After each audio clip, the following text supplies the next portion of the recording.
Hello everyone, welcome to PhD jobs and admissions. This is Ankita Sood and students, आज की इस video में हम लोग डिस्कस करने वाले हैं रिसर्च मेथोडोलॉजी में रिपोर्ट राइटिंग से related most important multiple choice questions, जो कि आपके अपकमिंग अलीगढ़ मुस्लिम यूनिवर्सिटी के पीएचडी एंट्रेंस एग्जामिनेशन के लिए बहुत ही ज़्यादा इंपॉर्टेंट है।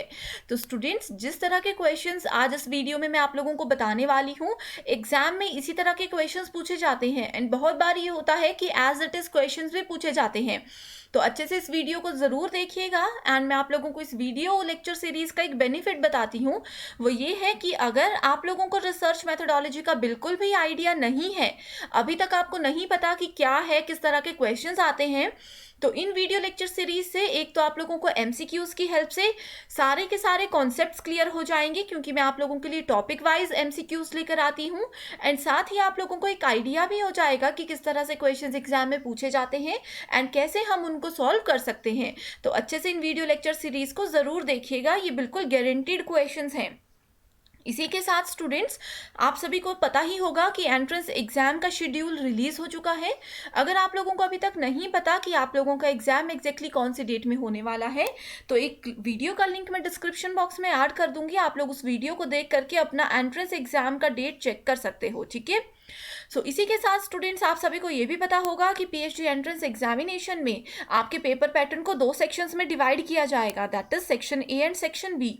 सेक्शन बी तो सब्जेक्ट सेंट्रिक होता है, जो भी आप लोगों का फैकल्टी है उसी से रिलेटेड क्वेश्चंस आएंगे एंड सेक्शन ए में पूछे जाते हैं रिसर्च मेथोडोलॉजी से 40 क्वेश्चंस। ये सेक्शन सभी फैकल्टीज के लिए, सभी स्टूडेंट्स के लिए कॉमन होता है। कैसे रिसर्च मेथोडोलॉजी की तैयारी करनी है, कहाँ से इसका पढ़ना है हम लोगों ने, ये सब चीज़ों के लिए हम आपके लिए लेकर आए हैं रिसर्च मेथोडोलॉजी का कंप्लीट एंड कॉम्प्रिहेंसिव कोर्स। तो कैसे उस कोर्स को एक्सेस करना है ये मैं आपको बताती हूँ। तो सबसे पहले तो स्टूडेंट्स, आप लोगों को एक इन्फॉर्मेशन मैं ये देना चाहती हूँ कि पीएचडी एंट्रेंस एग्जाम जो है इस यूनिवर्सिटी का, यहाँ पे डिफरेंट फैकल्टीज़ हैं। हर एक फैकल्टी में मैंने आपको बताया कि रिसर्च मेथोडोलॉजी आता ही आता है, जो कि सेक्शन ए में काउंट किया जाता है, ठीक है। लेकिन हर एक फैकल्टी का रिसर्च मेथोडोलॉजी का डिफरेंट सिलेबस होता है। ज़्यादा चेंजेस तो नहीं होते हैं, लेकिन थोड़ा थोड़ा सिलेबस डिफरेंट होता है। तो अब स्टूडेंट्स की ये हमेशा क्वेरी रहती है कि हम लोग अपने फैकल्टी के हिसाब से पूरा कोर्स कहाँ से लें। तो मैं आप लोगों को बता दूं कि आप लोगों की इस टेंशन को हम लोगों ने बिल्कुल ख़त्म कर दिया है। हम आपके लिए लेकर आए हैं बिल्कुल exam oriented and faculty wise complete course. ये बिल्कुल गारंटीड कोर्स है। तो इसमें आप लोगों को जो भी आपकी फैकल्टी है उसका रिसर्च मेथोडोलॉजी का सिलेबस मिल जाएगा, सेक्शन ए का पूरा सिलेबस मिल जाएगा एंड कैसे कैसे आपको प्रिपेयर करना है उस चीज़ के आपको पूरे वीडियो लेक्चर्स एंड नोट्स हम प्रोवाइड कराते हैं। तो इसको एक्सेस करने के लिए आप लोगों को एक लिंक डिस्क्रिप्शन बॉक्स में मिल जाएगा। आप लोग देख सकते हो, हमारा ऐप है ग्लोबल ऑनलाइन। इसको आप लोगों को डाउनलोड करना है उस लिंक के थ्रू। जैसे ही आप डाउनलोड करते हो, एक इस तरह का इंटरफेस आपके सामने आ जाएगा। आप लोगों को स्टोर सेक्शन पे क्लिक करना है एंड देन यहाँ पे सर्च बार में जाकर के आपको लिखना है एएमयू। एएमयू लिखते ही यहाँ पे आप लोगों को कोर्स नज़र आ जाएगा, इस पर क्लिक कीजिएगा। यहाँ पे आप लोगों को इस कोर्स की पूरी जानकारी मिल जाएगी, जिसमें हम आपको देते हैं full syllabus video lectures, full syllabus mock test, full syllabus notes and 1000+ MCQs PDF. ये 1000+ एमसीक्यूज बहुत ही ज़्यादा इंपॉर्टेंट एंड एक्सपेक्टेड क्वेश्चंस होते हैं। एग्जाम में बहुत बार एज इट इज़ क्वेश्चंस पूछे जाते हैं। ये हमारे प्रीवियस बैच के स्टूडेंट्स का हमें फीडबैक मिला है एंड ये क्वेश्चंस ना सिर्फ आपके एंट्रेंस एग्जाम में बल्कि इंटरव्यू प्रोसेस में भी आपकी बहुत हेल्प करते हैं। तो जल्दी से आप लोग इस कोर्स को ज्वाइन कर लीजिए, या तो आप लोग ऐप के थ्रू कर सकते हो या फिर आप लोगों को ये नंबर स्क्रीन पर नज़र आ रहा है, इस पर आप लोग व्हाट्सएप के थ्रू कॉन्टैक्ट करके हमारा ये कोर्स ज्वाइन कर सकते हो। इस कंप्लीट कोर्स की फ़ी है सिर्फ 599। तो जल्दी से आप लोग इसको ज्वाइन कर लीजिए। अब देखते हैं यहाँ पे कंटेंट सेक्शन पे आप लोगों को कैसे हमारा कोर्स मिलता है। तो जैसे ही कंटेंट सेक्शन पे क्लिक करोगे, अगर आप लोग फैकल्टी ऑफ एग्रीकल्चर साइंसेज से बिलोंग करते हो, तो यहाँ पे आप लोगों के पूरे पैटर्न के अकॉर्डिंग आप लोगों को सेक्शन ए का कंप्लीट कोर्स मिल जाएगा। अगर आप लोग आर्ट से बिलोंग करते हो तो यहाँ पे आप लोगों को देख सकते हो 78 वीडियोस हैं, 50 पीडीएफ फाइल्स हैं एंड 36 टेस्ट्स हैं। तो आप लोग ये यहाँ पे फ्री कंटेंट है सैम्पल के लिए, उसको भी जा करके देख सकते हो। तो जल्दी से स्टूडेंट्स इस कोर्स को ज्वाइन कर लीजिए, लिमिटेड सीट्स ही बाकी हैं। यहाँ पे नंबर दिया गया है, इसके थ्रू भी आप लोग कॉन्टैक्ट कर सकते हो। तो चलिए शुरू करते हैं अपने क्वेश्चन से। आज का हमारा पहला क्वेश्चन है, in which of the following reporting format is formally prescribed. So reporting, जैसे आप सभी को पता है कि हम लोगों को पीएचडी करनी है, पीएचडी में हम लोगों को रिसर्च करनी होती है, तो रिसर्च की रिपोर्ट्स भी बनानी होती है, ठीक है। सो एक रिसर्च की रिपोर्ट का फॉर्मेट होता है, ऐसा नहीं है जिसका जैसा मन किया वैसा रिपोर्ट बना लो। हर एक चीज़ का एक फॉर्मेट होता है जो हमें फॉलो करना ही होता है, ठीक है। तो वो फॉर्मेट कौन प्रिस्क्राइब करता है? Doctoral level thesis, conference of researchers, workshops and seminars and symposia, ठीक है। Reporting format is formally prescribed by doctoral level thesis. So right answer है ऑप्शन नंबर 1। एंड मैं आप लोगों को बता दूं स्टूडेंट्स, ये क्वेश्चंस अगर आप लोगों को एज इट इज़ चाहिए, अगर आप हमारे पेड यूज़र हो, हमारे व्हाट्सएप ग्रुप में आप लोग एडिड हो, तो जितने भी वीडियोस मैं आपके लिए लेकर आती हूँ, इसमें जो भी क्वेश्चंस हैं, ये पीडीएफ आप लोगों को एज इट इज़ हम ग्रुप में प्रोवाइड करवाते हैं, अगर आप लोग इसकी डिमांड करते हो तो, ठीक है। नेक्स्ट क्वेश्चन है, which of the following is an optional supplement of a research paper. So हमारे पास एक रिसर्च पेपर है लेकिन वो रेडी नहीं है या कुछ भी रीज़न है, तो इसका एक ऑप्शनल सप्लीमेंट क्या हो सकता है? फुटनोट, अपेंडिक्स, ग्लॉसरी या फिर बिब्लियोग्राफी। ऑप्शनल सप्लीमेंट, ये क्वेश्चन एग्जाम में पूछा गया है पहले भी। इसका राइट आंसर है option number 2, that is appendix, ठीक है। नेक्स्ट क्वेश्चन है, in a research in a thesis figures and tables are included in which of the following. ये बहुत ईजी क्वेश्चन है। अब हम लोग, जैसे आपने मास्टर डिग्री में भी अगर कोई बेसिक रिसर्च किया होगा, कोई प्रोजेक्ट बनाया होगा, तो उसमें हम लोग बहुत से अपने पिक्चर्स, टेबल्स, फिगर्स ऐड करते हैं एंड उस चीज़ को रिपोर्ट के बिल्कुल बिगिनिंग में प्रेजेंट किया जाता है। कहाँ पे प्रेजेंट करते हैं उसको? अपेंडिक्स में, एक सेपरेट चैप्टर उसके लिए बनाया जाता है, कंक्लूडिंग चैप्टर में ऐड करते हैं, या फिर टेक्स्ट इटसेल्फ। तो आप लोगों ने बुक्स में भी देखा होगा, कोई भी बुक आप लोग लेते हो, बुक्स के बीच में जो इमेजेस, ग्राफ्स यूज हुए हैं, उसका एक अलग से इंडेक्स बनता है। चैप्टर का अलग इंडेक्स होता है, बुक्स में फिगर्स और टेबल्स का अलग से इंडेक्स होता है, उसको बोला जाता है अपेंडिक्स, यानी कि परिशिष्ट, ठीक है। बहुत ईजी क्वेश्चन है। नेक्स्ट क्वेश्चन है, ये मोस्ट इंपॉर्टेंट क्वेश्चन है, इसको आप लोग अच्छे से समझिएगा। The core element of a dissertation are.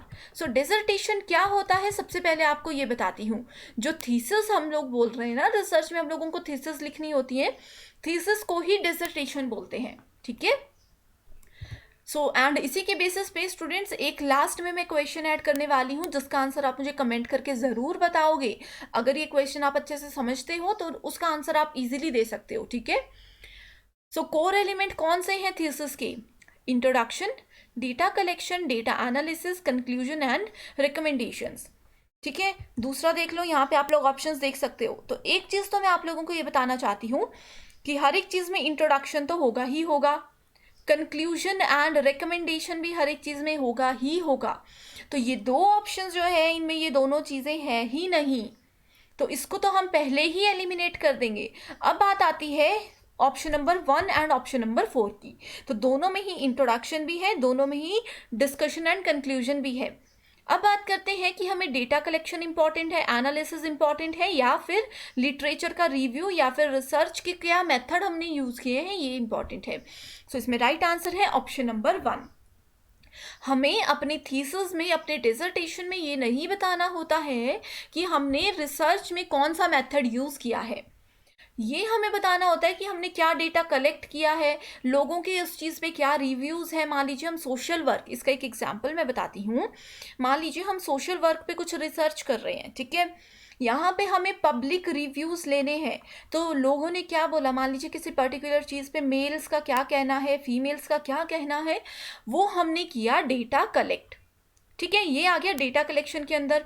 अब वो जो हमने डेटा कलेक्ट किया है उसको हमने एनालाइज किया कि मेजॉरिटी ऑफ द पीपल कौन से सेक्शन पे सेटिस्फाई हैं, किस चीज़ को अच्छे से फॉलो करते हैं, तो ये डेटा एनालिसिस के अंदर आता है। सो ये दोनों चीज़ें डिसर्टेशन या थीसिस में बहुत ही इंपॉर्टेंट रोल प्ले करती हैं, ठीक है। सो राइट ऑप्शन होगा ऑप्शन नंबर 1। तो अच्छे से इस क्वेश्चन को समझ लीजिए, ये बहुत इंपॉर्टेंट क्वेश्चन है। नेक्स्ट क्वेश्चन है, the writing format of a research work is known as. जब हम रिसर्च करते हैं तो एक रिटन फॉर्मेट, सॉरी राइटिंग नहीं है, ये रिटन फॉर्मेट है जो हमें दिया जाता है कि हमें अपने रिसर्च में इसी को फॉलो करना है। उस चीज़ को क्या बोला जाता है? Research paper, monograph, project report या फिर रिसर्च रिपोर्ट। हमारा राइट आंसर है option number 4, that is research report, जिस पे हम इतनी देर से बात कर रहे हैं।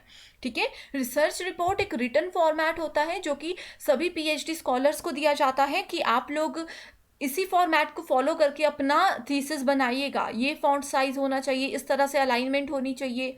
ठीक है, सबसे पहले इंट्रोडक्शन आएगी, ये आएगा। जो भी फॉर्मेट यूनिवर्सिटी देती है वही हमेशा उस पर्टिकुलर पीएचडी स्कॉलर को फॉलो करना पड़ता है। ठीक है, तो इस चीज़ को आप लोग याद रख लीजिए। स्टूडेंट्स, इसी के साथ मैंने आप लोगों के लिए 100 मोस्ट एक्सपेक्टेड एमसीक्यू सीरीज बनाई है।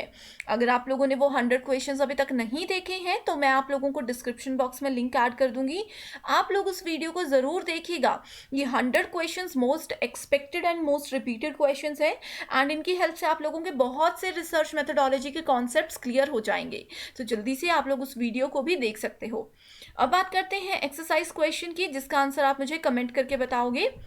क्वेश्चन है, thesis is also known as, ये मैंने आपको अभी बताया, इसको क्या बोलते हैं? रिसर्च रिपोर्ट, मोनोग्राफ, डिजर्टेशन या फिर बुक। तो स्टूडेंट्स, ये एक्सरसाइज क्वेश्चन है, आंसर पता है तो वेरी गुड, नहीं पता है तो चाहे गूगल पे सर्च करो, कुछ भी करो, लेकिन कमेंट आपने करना ही करना है। मैं आप लोगों को सर्च करके आंसर देने को क्यों बोल रही हूँ? ताकि एग्जाम में जब ये क्वेश्चन आए तो आप लोग इजीली रिकॉल कर सको कि हमने ये क्वेश्चन देखा था। ठीक है, तो स्टूडेंट्स, ये थी हमारी आज की वीडियो में 5 मोस्ट एक्सपेक्टेड क्वेश्चंस। तो अगर आप लोगों को ये क्वेश्चंस पसंद आए हैं एंड इसमें कोई भी डाउट नहीं है या है तो आप हमें कमेंट करके बता सकते हो। हमारी टीम डेफिनेटली आपकी हेल्प करेगी एंड इस कोर्स को जल्दी से ज्वाइन कर लीजिए इस नंबर पर कॉन्टैक्ट करके। Thank you so much and I wish you all the very best.